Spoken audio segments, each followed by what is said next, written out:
Chapter 1, On the Edge of the World. In a forgotten corner of a dusty town in northern England, lived a man named Daniel Clark, a widower with weather-beaten hands and tired eyes. He worked at the local quarry, breaking stones for long hours under rain, frost, and sometimes scorching sun. But Daniel never complained. Life had taken much from him, but not everything, not while he still had Liam, aged 13, and Emily, who had just turned 8. They lived in a rundown cottage at the edge of the village, its roof patched with old tarpaulin, the walls flaking and soft from years of neglect. The house had no heating, just a wood-burning stove that coughed more smoke than warmth. But it was home. Inside that modest shelter lived a kind of love that neither poverty nor pain could destroy. Daniel's wife, Claire, had died 5 years ago from a sudden illness. Since then, he had been both mother and father. He cooked what he could, washed their clothes in a cold tin basin, and braided Emily's hair on the mornings she went to school. His love didn't need grand gestures. It was in the way he tucked them in, the way he gave them the last piece of bread, or walked 5 miles to find a used schoolbook. Every evening, Daniel would look at his children and whisper, "One day, the world will know you by your strength, not your struggle." They didn't fully understand, but they believed him. Liam admired his father's quiet dignity. Emily simply thought he had magic in his hands. Chapter 2, The Last Coin. Each morning, Daniel rose before dawn. His knees ached, his fingers were stiff, but he still made tea and warmed leftover porridge for the kids before heading to the quarry. The pay was meager. Most of it went to rent, school supplies, and food. There was never any money left for new clothes or treats. Still, Daniel never allowed his children to feel the full weight of their situation. He had one dream, that his children would escape the poverty that had chained him since boyhood. But one cold winter day, the worst happened. The quarry announced it was shutting down due to machinery issues and lack of funding. Dozens of workers, including Daniel, were let go without notice, their wages unpaid. Daniel stood silently among the shouting men, gripping his lunch pail. He didn't argue. He simply walked back home with the weight of the world in his heart. That evening, he counted the last coins in his tin jar. Enough for a week of food, barely.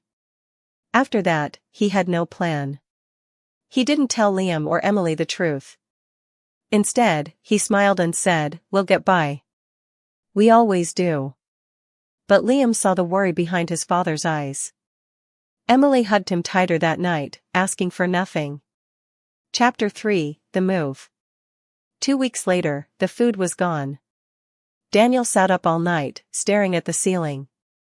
Then, as the sun began to rise, he made a decision. He woke the children early and said, "We're going to the city." "The city?" Liam asked.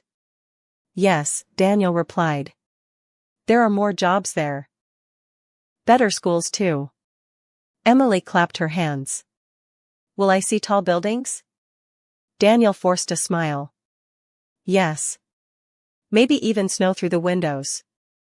They packed what little they owned, a few clothes, some books, and a worn photo of Claire. The bus ride to Manchester was long and quiet. As the hills faded and grey concrete buildings grew outside the window, Liam squeezed his sister's hand. They arrived in the city with nowhere to stay. Daniel found a room in a homeless shelter for families. It was small and crowded, but it had heating, food, and safety. For now, that was enough. The next day, Daniel began searching for work.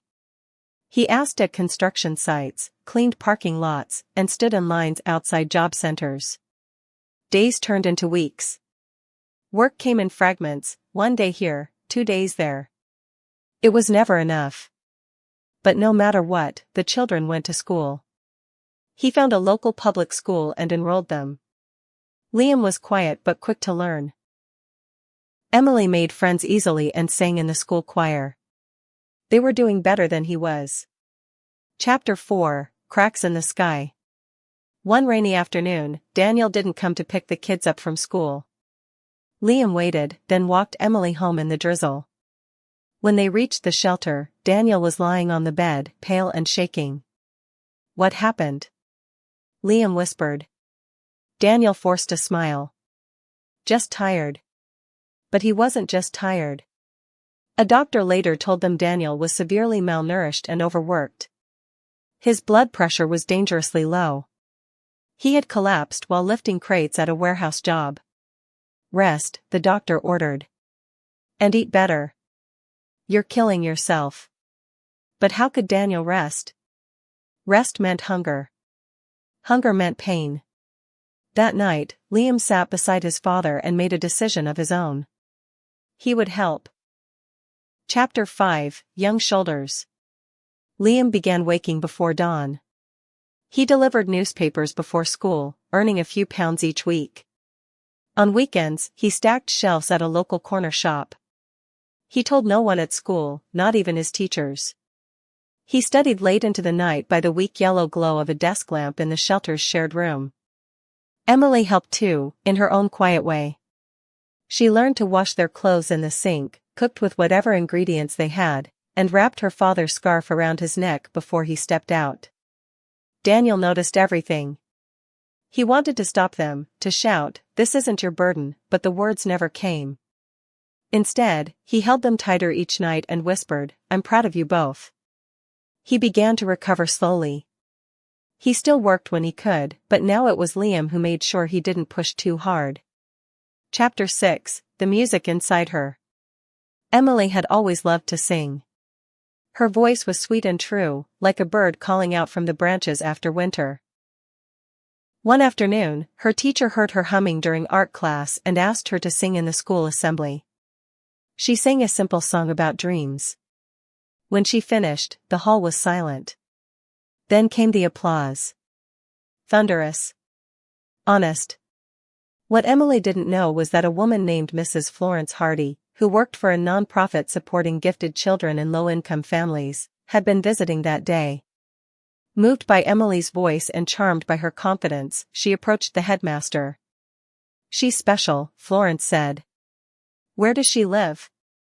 The next week, she met Daniel. "I believe your daughter has something extraordinary," she told him gently. "Our organization offers scholarships for musical training. We'd also like to support your son's education." Daniel didn't know what to say. For a long time, he just sat there, blinking. Then he cleared his throat. "All I ever wanted," he said, "was for them to have a chance." Chapter 7, A New Dawn.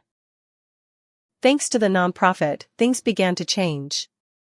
Liam transferred to a better school, still public, but well-resourced, with motivated teachers and a real library.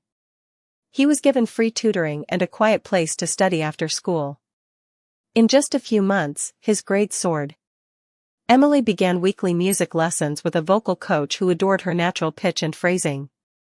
She was soon performing in local events, sometimes even featured in radio segments. Daniel got part-time work at a local bookshop run by Florence's brother, where the pace was easier on his body.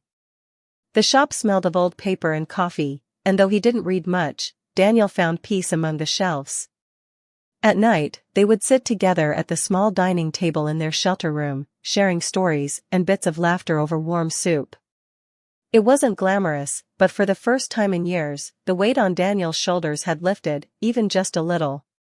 Chapter 8, The Interview. One spring morning, Liam was called into his school's office.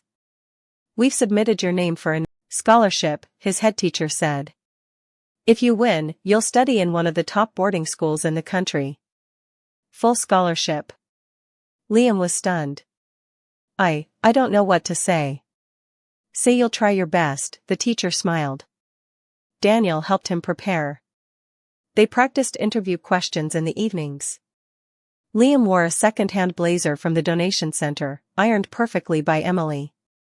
When the day came, he stood in a room full of well-dressed students, all from families who spoke in smooth accents and sipped sparkling water. But Liam didn't shrink. He spoke from the heart, about books, about responsibility, about carrying groceries at dawn and still chasing dreams. 2 weeks later, the letter came. He had been accepted. Daniel hugged him so tightly that Liam could barely breathe. "You're not leaving us," Daniel whispered. "You're carrying us with you." Chapter 9, The Song That Changed Everything. Emily, too, was growing in her own way. One day, her vocal coach asked her to record a song for a youth radio contest. It was a slow, haunting ballad about missing someone you love. Emily thought of her mother when she sang it. Her voice trembled at the right moments and rose strong in others. The recording was played on national radio. A music agent heard it. He contacted the nonprofit and arranged a meeting with Daniel. "She's a star," the agent said. "And with the right training, the world will know her name." Daniel listened carefully. He asked questions, protected his daughter's rights fiercely, and only agreed when he was convinced it was safe. Emily began training at a performing arts school on weekends. Her recordings began to spread online. Slowly, her name found its way into the mouths of strangers who loved her voice. Daniel began to walk taller, not out of pride, but gratitude. Life had been cruel to him, but now it seemed to be returning what it had taken, bit by bit. Chapter 10, Coming Home. Years passed. Liam went on to study engineering at a university in London, supported by scholarships and part-time jobs. He rarely took breaks, determined to build a life that honored his father's sacrifices. After graduation, he got a job at a tech firm that built educational apps for rural schools. Emily's fame grew gradually but steadily. At 15, she performed at a national talent show and won second place.